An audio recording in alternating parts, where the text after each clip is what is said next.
Ay nako. Kayo nga mga taga-gobyerno, huwag nyo na nga winiwindang yung mga tao. Gaano ba ka-importante ang si Duterte para paligoy-ligoy po kayo sa warrant of arrest ng ICC? Ayaw nyo pa kasing ibulgar sa taong bayan. Wala namang mawawala kung ibubulgar nyo. Ganon din naman yung patutunguhan yan eh.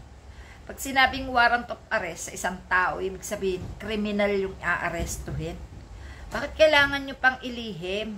Puputok ba yan kung walang katotohanan?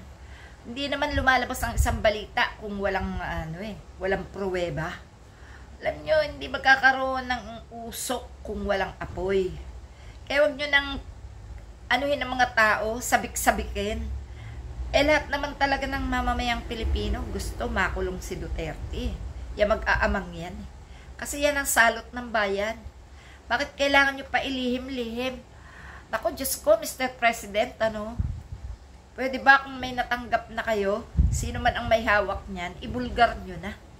Ang dami Nung isang gabi pa, inilabas yung balitang yan. Hanggang ngayon, itinatanggi pa. Mga makatotohanang media yung nagsabi niyan eh. Tapos ngayon, yung mga tagapagsalita nyo, itatanggi. Naku, bakit kailangan itanggi yan? Gaano ba ka-importante yan si Duterte? Tama, malaking tao, malaking isda na dapat mahuli yan. Buti ba kung yan? Kung yan ay ibis o kaya ay dilis lang. Walang kwenta. Kaso malaking isda yan eh. Malaki ang ginawang perwisyo sa bayan.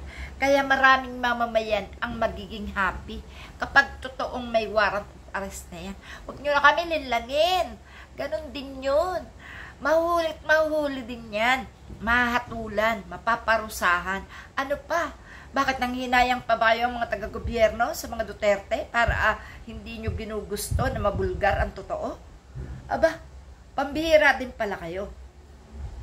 Kayo lang na mga nasa gobyerno, kung sakali ang gugusto na si Duterte ay mailihim pa na siya'y dadamputin na. Pero ang buong sambayan ng Pilipino ay nag-iintay na yan ay maaresto, mapusasan at makulong na. No? Kayo lang naman dyan sa gobyerno, ilan lang ba kayo? Meron ba kayo dyang 5,000 na nanunungkulan bilang mga opisyales para ipagkait nyo pa sa taong bayan ang katotohanan? Bakit kailangan nyo pa itago yung warrant arrest na yan ng ICC kay Duterte? Matagal lang pinananabikan ng tao yan eh. Para yung mga tao ni Duterte magkaroon na ng pag-iisip na walang nagkakasala na hindi napaparusahan at walang kasamaan na hindi pagbabayaran. Kaya dapat ibulgar nyo na yan. Ganon din ang suma total niyan. Kung huli, huli. Kung may warrant of arrest, may warrant of arrest. Kung wala, sabihin yung wala. Patunayan yung wala. Dinadaan nyo pa sa pananabik yung mga tao, yung mga surprise, yung mga ganyang bagay, kailangan pa isurpresa. Mahiya naman kayo sa amin, no? Tagal naming hinintay ang mga bagay na yan. Siyempre, tuwa ang mga tao. Dahil yung mga nagpaplano na maging leader pa ng bansa na kagaya ng mga Duterte, ay hindi na maisa sa katuparan kahit kailan kapag yan ay mga nakulong na. Kaya pwede po ba? Huwag nyo na isikreto yan. Nagkakasala lang kayo sa mga mamamayan. Sipin nyo, ililihim-lihim nyo pa, aaresto, hindi naman. Pambihira kayo. No? Gaano ka-importante si Duterte sa inyo? Sa amin, di yan importante. Ang hagad namin, pagbayarin sila sa mga pagpatay, pagnanakaw, panlilinlang, kasinungalingan, paghasik ng troll, no? Yung mga nambalahura sa amin, mga nambalahura sa bayan, yung nagbigay ng kahihiyan. Yan.